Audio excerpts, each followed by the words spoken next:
बाबा ने ये जो समय हम बच्चों को दिया है,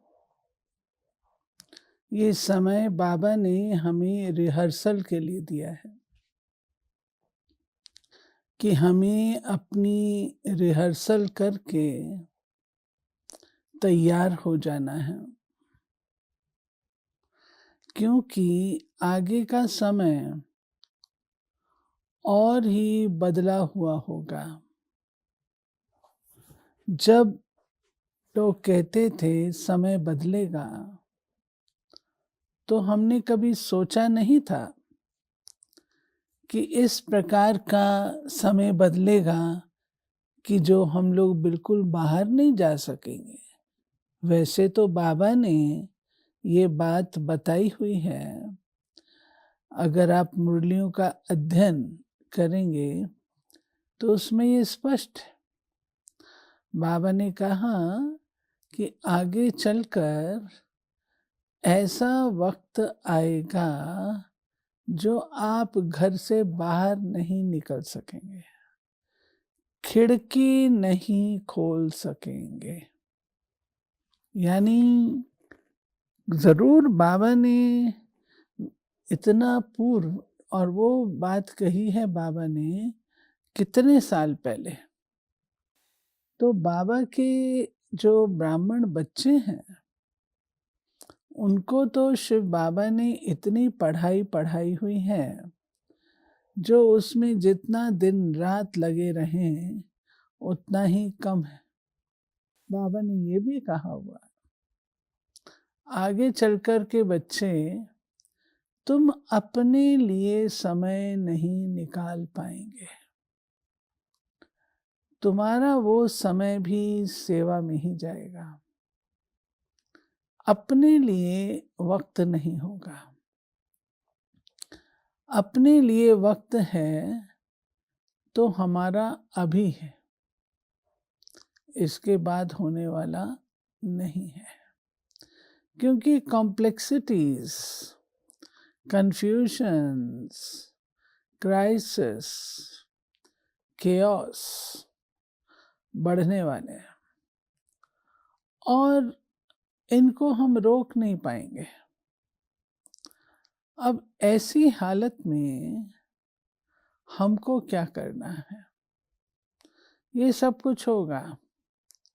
बाबा ने बताया है ये सब सोचना, अधिक इसकी कॉन्शियसनेस में रहना, ये भी बाह्य मुक्ता है। हमको अंतर्मुखी बनना है, अर्थात अपने अंदर झांक करके देखना है, अपनी हर कर्मेंद्री को आत्मिक बनाना है और देखें कि जो समय हम अभी पा रहे हैं उसमें हम इतना स्टॉक जमा कर पा रहे हैं जो आने वाली आत्माओं को हम दे सकें। जब क्यों लगेगी, लोग तड़फते हुए आएंगे, हम उस समय ये तो उनको नहीं कहेंगे कि मेरे पास सहन शक्ति नहीं है, आप दूसरे के पास जाओ, मेरे पास ये नहीं है, आप वहाँ जाओ। ये तो हम नहीं कह सकेंगे। तो वो स्टॉक भरने का टाइम अभी है। वो स्टॉक हम कैसे भरेंगे? एक एक शक्ति को थोड़ी हम बैठ करके आवाहन करके और एक एक शक्ति को भरेंगे अपने अंदर, नहीं। इसका तरीका है, वो है तपस्या और साइलेंस। देखो प्यारे भाइयों बहनों, हम लोग कुछ भी करते हैं ना, तो तुरंत हमारा ध्यान जाता है औरों को हम दे रहे हैं। मैं शिव बाबा से ले रही हूँ और औरों को दे रही हूँ। मैंने अपने पास क्या रखा? तुरंत जो हमारा ध्यान जाता है औरों को दे रही हूँ, देना बुरी बात नहीं है, देना ही चाहिए, परंतु अपने पास रखा, अपने पास जमा किया या वहाँ से लिया और वहाँ दे दिया, दोनों में अंतर है। एक है अपने जमा के खाते से देना, एक है लेके हम आगे पास ऑन कर रहे हैं। तो मेरे पास तो नहीं रहा ना, तो मुझे अपने पास भी रखना है, अपना जमा का खाता बढ़ाना है और फिर मुझे देना है। अब हम कैसे देंगे वो अलग चीज़ है। पहले है जमा करना। जमा करने का साधन मैंने बताया तपस्या और साइलेंस पावर है। साइलेंस हमारा ओरिजिनल स्वभाव है, जो हमारे गुण, मूल संस्कार, अनादि संस्कार वे साइलेंस के हैं। तो साइलेंस मेरा स्वधर्म है, साइलेंस मेरा निजी संस्कार है। वो हमको अपनी धारणा में लाना है। बांटना देना वो सेकेंडरी है, लेकिन हम साइलेंस के बल से भी दे सकते हैं। हमारी मम्मा साइलेंस की देवी थी। मम्मा ज़्यादा बोलती नहीं थी, जहाँ बोलना है वहाँ बोलती थी। जितना बोलना है उससे 2 शब्द कम ही बोलती थी।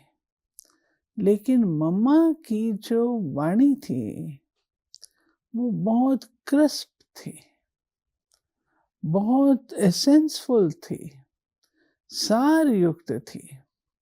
और इस कारण से मम्मा के शब्दों का चयन बहुत आलीशान होता था, जो शब्द को एक्सप्लेन करने की ज़रूरत मम्मा को नहीं होती थी।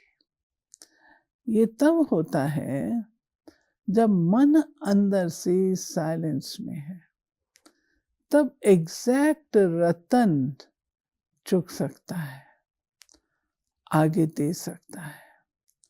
तो साइलेंस पावर जितना जितना हम इकट्ठी करेंगे अपने पास, उतना अपने पास ये शक्तियाँ बाबा की आती जाएंगी।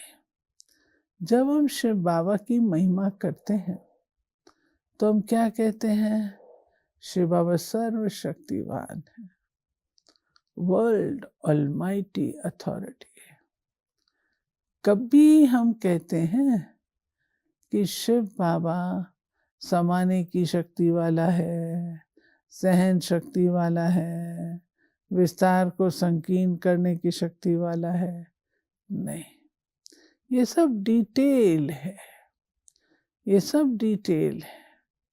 सिर्फ शिव बाबा सर्वशक्तिवान है। जैसे बिजली होती है, उससे कनेक्शन होता है तार का, तो बिजली जब प्रवाहित होती है तो वो ऑटोमेटिकली जहाँ देना है वहाँ हम उसको देते हैं। उसी बिजली से हम हीटर भी चलाते हैं, उसी बिजली से हम फ्रिज भी चलाते हैं, उसी बिजली से हम भिन्न भिन्न प्रकार की चीज़ें, पानी को ठंडा भी करते हैं, पानी को गर्म भी करते हैं।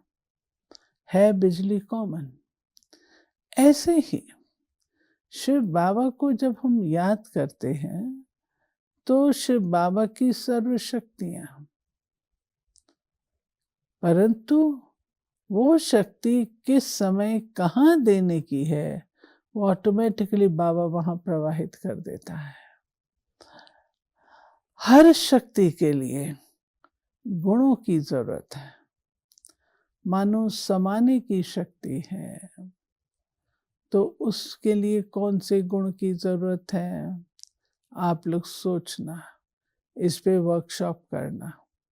हर शक्ति के लिए हर गुण की आवश्यकता, कौन से गुण की आवश्यकता है, ये हमें देखना है।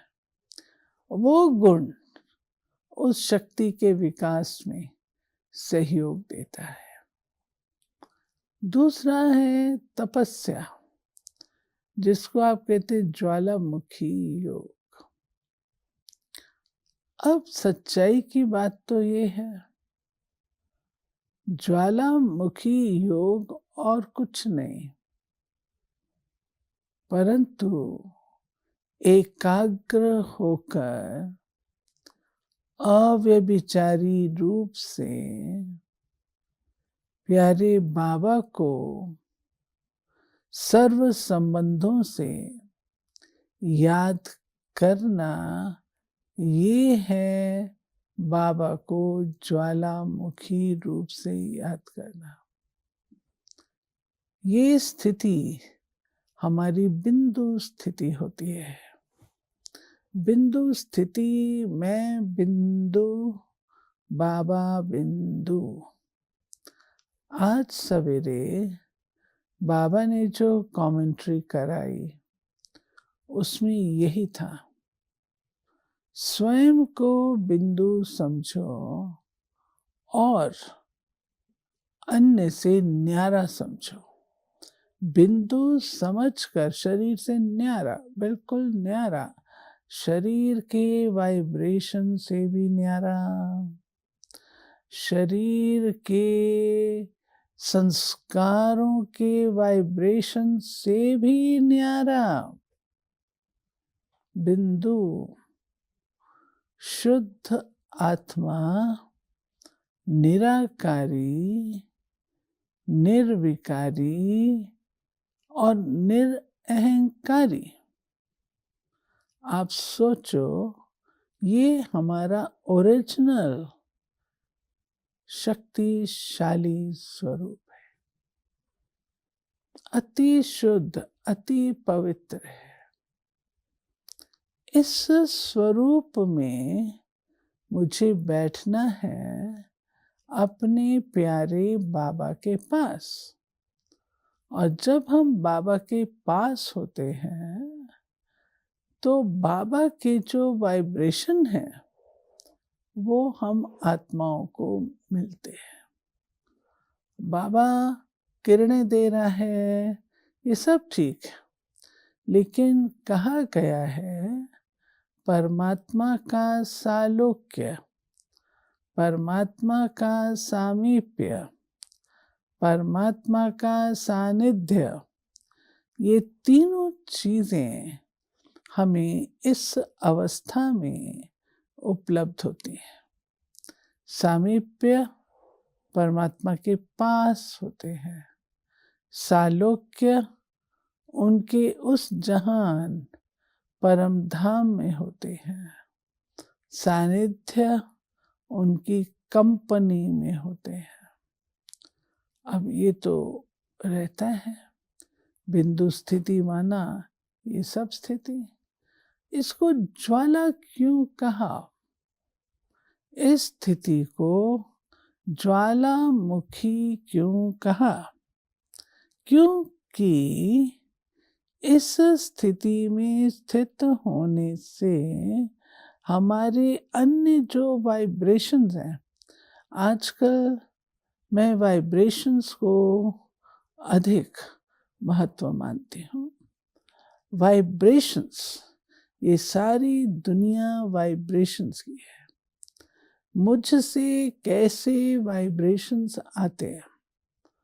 हम लोग इत्र फुलेल तो लगा करके खुशबू पैदा कर लेते हैं अपने शरीर से, बदबू नहीं आनी चाहिए, खुशबू आनी चाहिए। चलो वो भी ठीक है, लेकिन उसके साथ साथ में उसको हम वाइब्रेशन बोलते हैं। मेरे वाइब्रेशन जैसे आप लोग किसी की कंपनी में होते हो, किसी के वाइब्रेशन आपको बहुत अच्छे लगते हैं और कोई के वाइब्रेशन आपको लगता है ये कैसे वाइब्रेशन वाला व्यक्ति है, इसे वाइब्रेशन अच्छे नहीं आ रहे थे।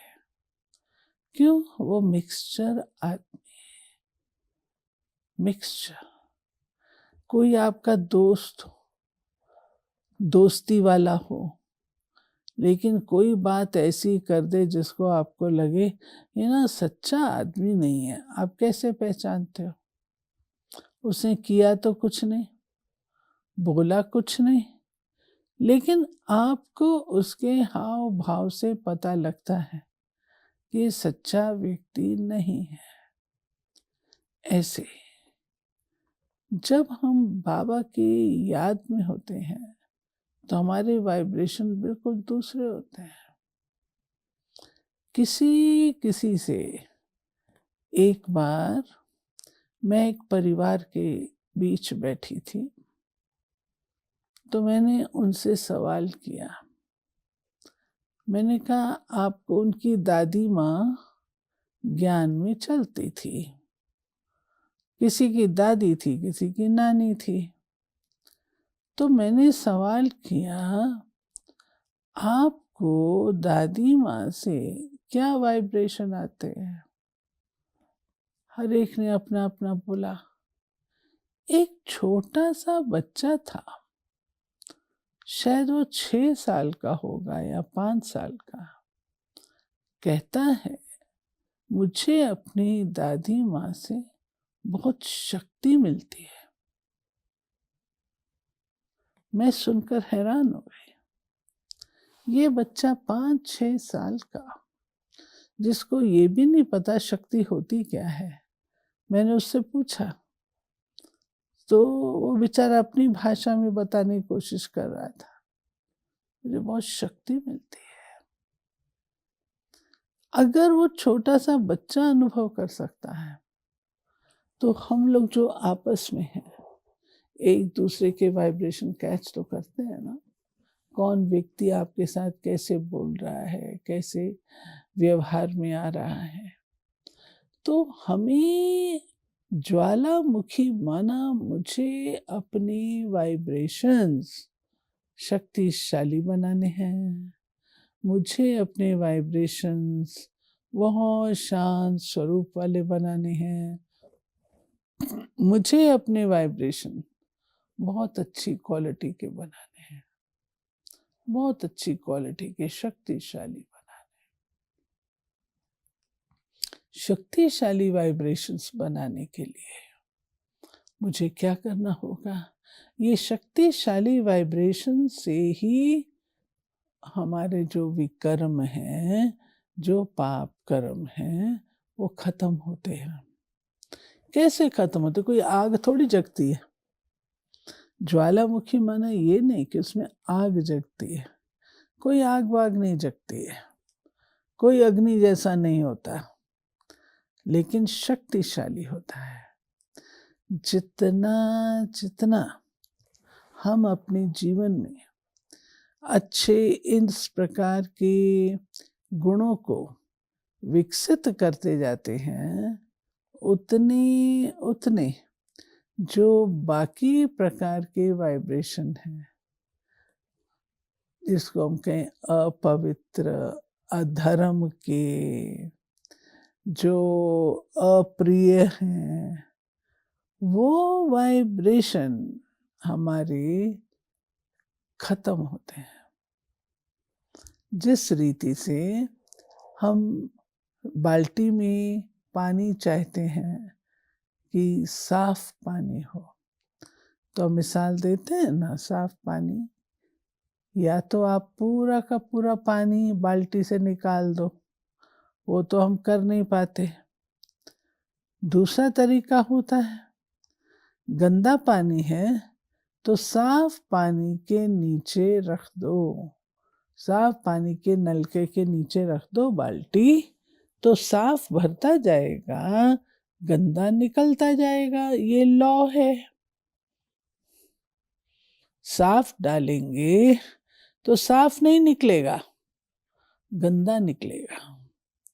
ऐसे ही प्यारे बाबा ने हमें बताया है, जितना जितना आप साफ पानी अर्थात अपनी शुद्ध वाइब्रेशंस को इंक्रीज करने की कोशिश करोगे, उतने उतने जो अशुद्ध हैं वो आप पे ही निकलते जाएंगे।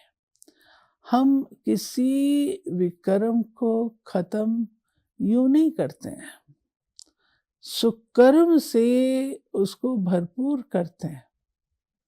बाबा यज्ञ में किसी के भी संस्कार ऐसे होते थे, कोई व्यक्ति कोई गलत काम करता था तो बाबा क्या करते थे, सबसे पहली बात उसको उस जगह से हटा देते थे और उसको यज्ञ सेवा बताते थे, कर्मणा सेवा। जितनी कर्मणा सेवा वो व्यक्ति करता था, उतना उसका यज्ञ से प्यार होता था, दूसरा दूसरों की दुआएं मिलती थी। और मेरा मानना पर्सनली ये है कि हमें दुआएं जमा करनी चाहिए। अगर हमारे लाइफ में दुआएं नहीं हैं, हम अपनी लाइफ में अगर इनको इकट्ठा नहीं कर पाए हैं, तो वक्त पर अंदर खोखलापन रहेगा। मैं आपका ध्यान आज की मुरली की तरफ खिंचाना चाहती हूँ। हमको देखना है, हमने अपनी खुशी का आधार किसे बनाया है? क्या हमने अपनी खुशी का आधार मात्र सेवा को बनाया है, क्षणभंगुर की प्राप्ति को बनाया है? नतीजा ये होगा, जब सेवा मेरे से ले ली जाएगी तो मेरी खुशी गायब। तो ये तो कोई अवस्था नहीं है ना, ये तो कोई लाइफ नहीं है ना। ये अनुभव मेरे पास है। जब मैं दिल्ली पांडव भवन में थी, तो दिल्ली में प्रतिवर्ष कोई ना कोई प्रोग्राम हुआ करते थे। और जब प्रोग्राम होते थे, उसमें हम लोग व्यस्त होते थे, टू मच व्यस्त होते थे। लेकिन क्या हुआ, कभी ऐसा भी मौका आया, कोई प्रोग्राम नहीं थे, तो मैं रोज भाई साहब को बोलती, भाई साहब कोई प्रोग्राम बनाओ, कुछ करो। खालीपन महसूस होता था। तो मैंने अपने आप को, बहुत पुरानी बात है, मैं कोई 30-40 साल पहले की बात बोल रही हूँ, कि हमने अपने आप को आधारित किया सेवा पर, और सेवा पर आधारित करने के कारण, सेवा है व्यस्त है तो खुशी है, सेवा नहीं है व्यस्त नहीं है तो बोझ है, खुशी गायब है। उस समय मुझे क्या करना है? उस समय मुझे जो आंतरिक खुशी है, आंतरिक बल है, उसको विकसित करना है ना। इसलिए बाबा ने जहाँ बताया है हमें निराकारी बनना है, निर्विकारी बनना है, निरअहंकारी बनना है, वहाँ मेरे को लगता है एक वर्ड और मैं अपने पुरुषार्थ के लिए ऐड कर लूं, निराधारी। निराधारी भी बनना है, कोई भी आधार ना हो। आज मेरे संकल्पों के भी, प्लानिंग्स के भी आधार न हो। ये आधार अगर नहीं होगा तो मेरे दुख का कारण हो जाएगा, तो ये तो ठीक बात नहीं होगी ना। तो जितना जितना ये हम करते जाएंगे बिंदु स्थिति का अभ्यास, मैं बिंदु, मेरा बाबा बिंदु और ड्रामा भी बिंदु। बिंदु बिंदु में फिर और कुछ प्रस्फुटित नहीं होता।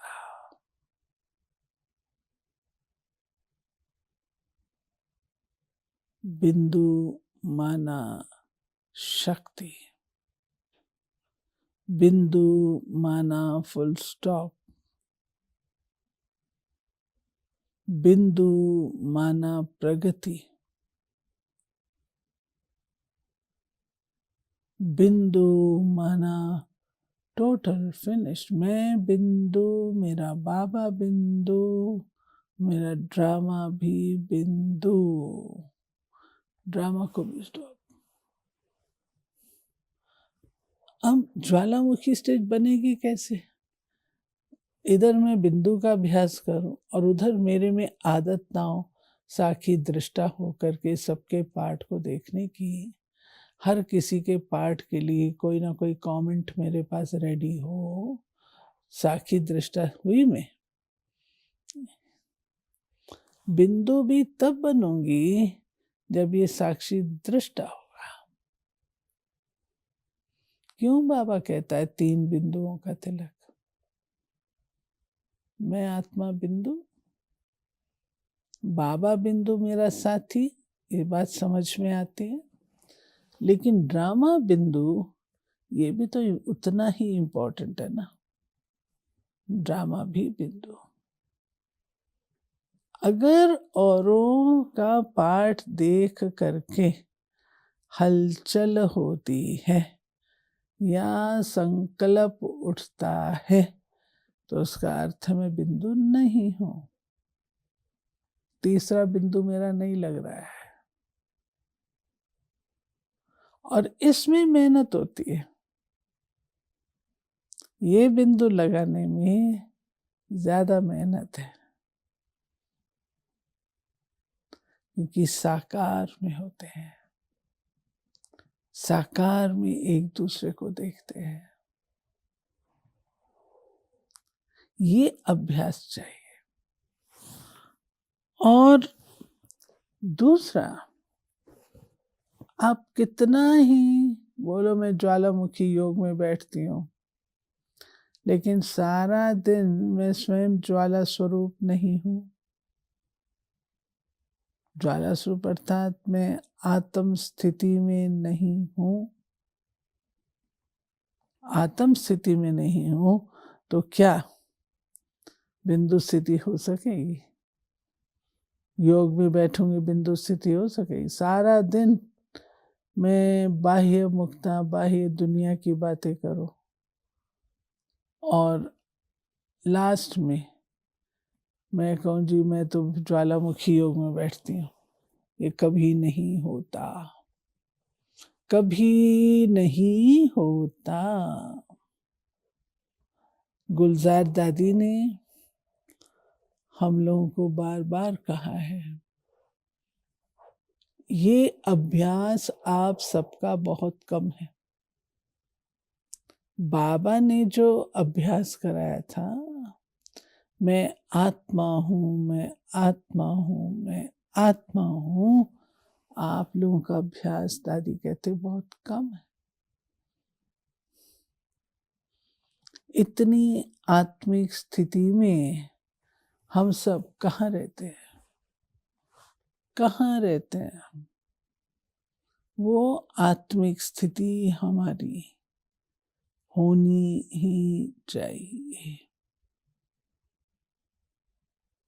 इस पर प्यारे बाबा के महावाक्य हैं, अंत समय के प्रति बाबा ने कहा अगर बहुकाल से इस स्थिति का अभ्यास नहीं होगा तो अंत समय पर आप कितना ही स्वयं को याद कराओगे कि मैं आत्मा हूँ, आत्मा हूँ, आत्मा हूँ, आप आत्म स्वरूप में स्थित नहीं हो पाएंगे। ये मैं भगवान वाच बता रही हूँ।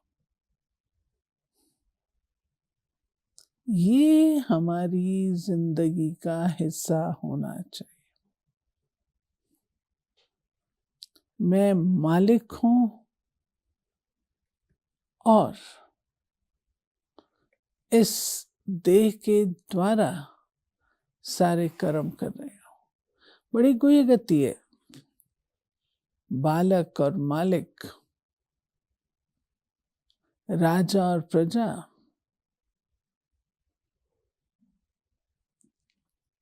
राजा प्रजा के कंट्रोल में आ जाए, प्रजा हावी हो जाए,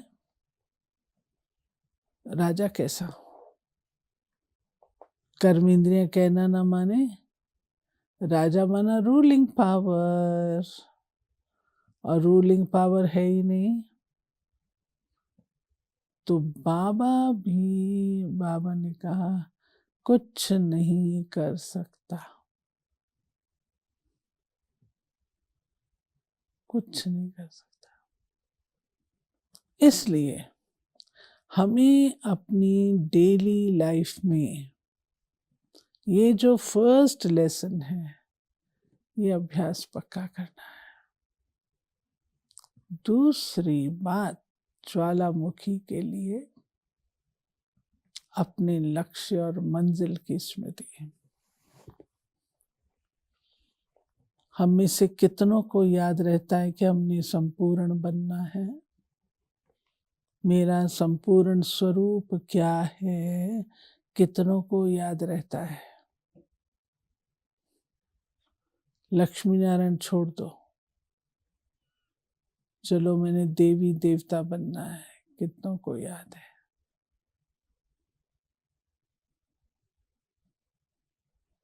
आज की भी मुरली थी ना, मंजिल भूल जाती है, मंजिल संपूर्णता वो भूल जाती है और हम छोटी छोटी गलियों में प्रवेश कर जाते हैं। गलियों में प्रवेश करते हैं, हाईवे को छोड़ देते हैं। हाईवे पर गाड़ी फास्ट जाती है। गलियां हमारी क्या है वो आज की मुरली बताएगी, उसको आप पढ़ना। परंतु ज्वाला तब जगती ना जब सूखी लकड़ियां हो। तो क्या मंजिल की लाइन क्लियर है? मंजिल पक्की स्पष्ट है कि ये मैंने बनना है?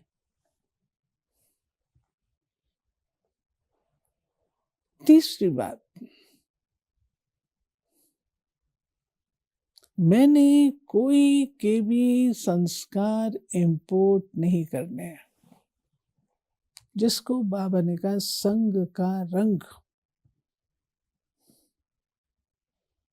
ज्वालामुखी योग में संग का रंग, अगर लकड़ी गीली है तो गीली लकड़ी सूखी हुई को भी जगने नहीं देगी। ये बात हम सब जानते हैं। अपने आप से हम पूछे मेरा संग कैसा है? क्या मेरा संग पुराने संकल्पों, पुराने संस्कारों का है? अगर मैं उनको बार बार याद करती हूँ तो मन और बुद्धि से तो मेरा संग उनका हो गया ना।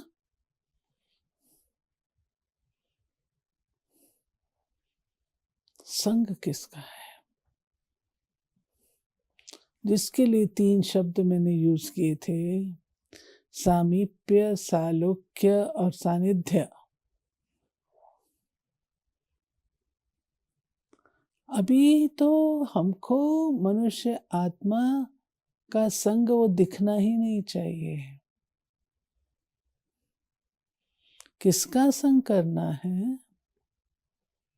अपने निराकारी स्वरूप का संग करना है।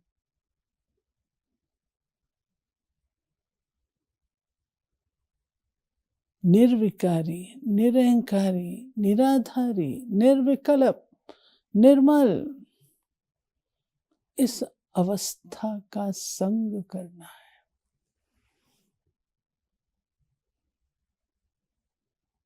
इसके संग से ज्वालामुखी तैयार हो। मेरा मन कहाँ जाता है? चेक करो, चेक करो। दादी जी से पूछा गया, मेरे कर्म बंधन खत्म हो गए, उसकी निशानी क्या है? दादी ने कहा, जब याद में बैठो तो 1 सेकंड में बुद्धि का योग एकाग्र हो जाए, उसको कहेंगे कर्म बंधन मुक्त अवस्था। मैं ज्वाला रूप हो नहीं सकती जब तक मेरे संस्कारों में ये बातें। अगर बुद्धि योग एकाग्र होता है तो वाह भला, मुबारक के पात्र है। और वो सारा खेल 1 सेकंड का है, सब खेल 1 सेकंड का है।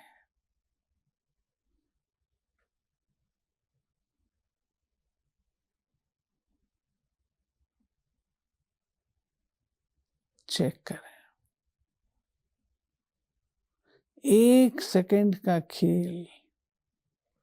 कर्म भोग और कर्म योग की जो लड़ाई ब्रह्मा बाबा ने की, बाबा जीता, 1 सेकंड का खेल था। और बताती हूँ, बाबा की एक मुरली चली है जिसमें बाबा ने कहा कि अंत समय दोनों पार्टी स्ट्रांग होंगी, आपकी टॉप अवस्था होगी, उधर से माया की भी टॉप सैनिक आएंगे। टॉप टॉप की टॉप से होगी। उस समय जीतेगा कौन? जो 1 सेकंड का बाबा ने कहा खेल होगा, उसमें जो दाव मार लेगा जीत जाएगा। तो हमें उस 1 सेकंड की तैयारी करनी है। पढ़ाई हमारी बहुत बारीक है, और 1 सेकंड मेरा सुहेला हो, उसकी तैयारी करनी है।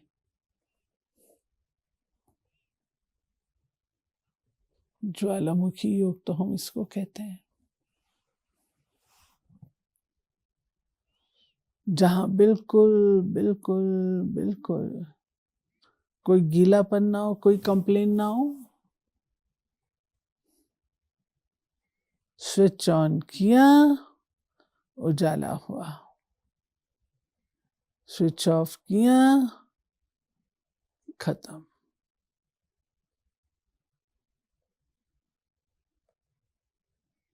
ये है ज्वालामुखी तपस्या।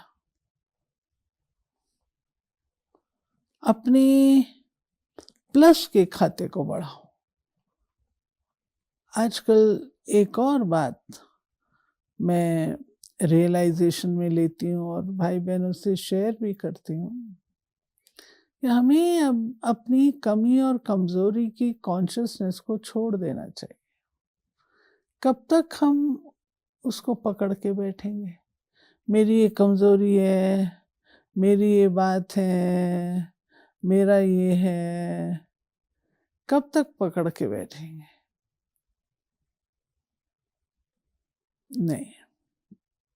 अब अपने गुणों की, प्राप्तियों की कॉन्शियसनेस में ज्यादा रहिए। उसकी कॉन्शियसनेस बाबा के करीब लेके जाएगी, गुणदाता के करीब लेके जाएगी। और उसकी कॉन्शियसनेस रावण के करीब लेके जाएगी।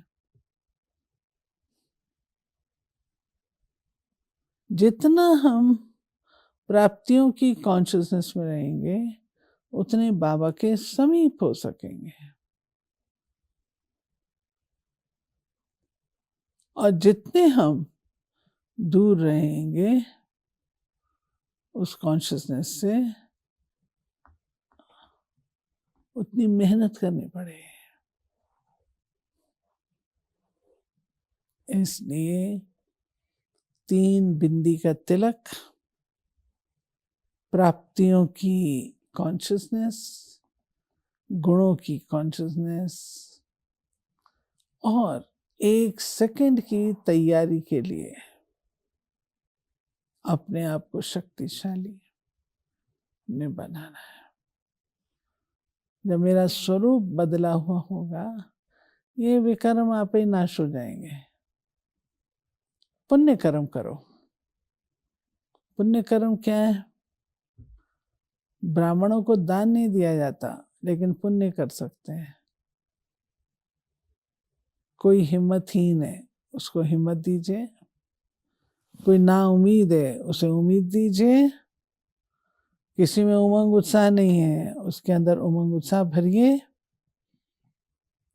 किसी के अंदर निराशा है उसको आशा दीजिए। जितना जितना ये करेंगे उतना उतना पुण्य कर्म है। किसी गिरे हुए को उठाना, एक वक्त पे कभी सोच चलता था कि जो इतना बदलना चाहता ही नहीं है तो उसको छोड़ देना चाहिए, लेकिन एक दूसरा दृष्टिकोण, वो बेचारा अपने किए हुए से इतना अधिक दबा हुआ है, इतना अधिक परेशान है, हर्ट है, जिसको आपको मल्लम पट्टी करके उभारना ही पड़ेगा। हमारा काम उभारने का है, मारने का नहीं, छोड़ने का नहीं, उभारने का है। ये पुण्य कर्म है। ये पुण्य कर्म सहयोग देते हैं। फिर दृढ़ संकल्प की तीली वो जरूरी है। हम ब्राह्मण हैं, ब्राह्मण अपने वचन से मुकरता नहीं है, जो कहा सो करना है। तो जब कभी ऐसी अवस्था आए तो मुझे पक्का रखना है, नहीं मैं दृढ़ संकल्प किया है, मैं इससे कॉम्प्रोमाइज नहीं कर सकती। दृढ़ संकल्प, और उसको रोज रिविजन का जल दो, रोज भूलना नहीं है, रिविजन का जल देना है।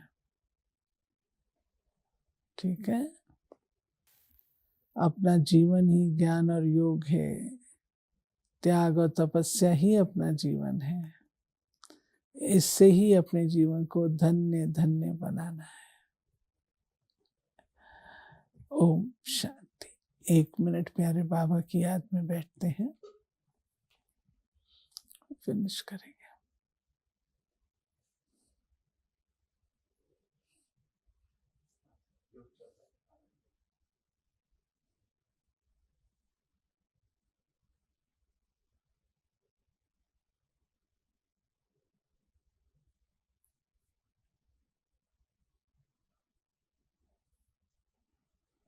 ओम शांति।